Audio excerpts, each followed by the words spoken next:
'Twas the night before Christmas, when all through the house not a creature was stirring, not even a mouse.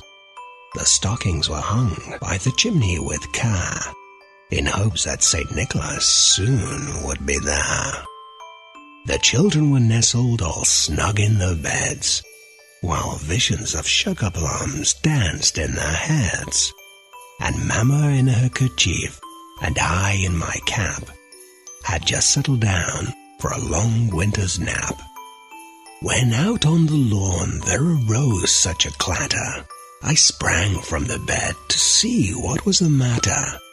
Away to the window I flew like a flash, tore open the shutters, and threw up the sash. The moon on the breast of the new-fallen snow gave the luster of midday to objects below, when what to my wondering eye should appear but a miniature sleigh and 8 tiny reindeer.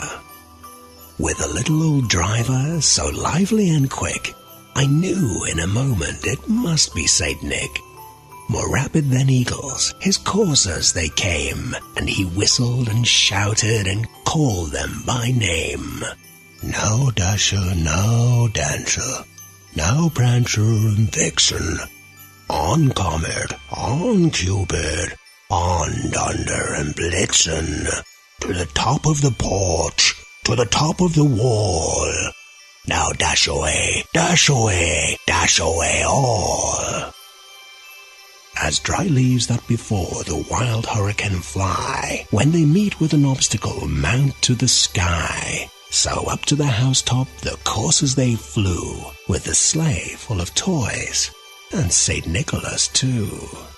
And then in a twinkling I heard on the roof the prancing and pawing of each little hoof.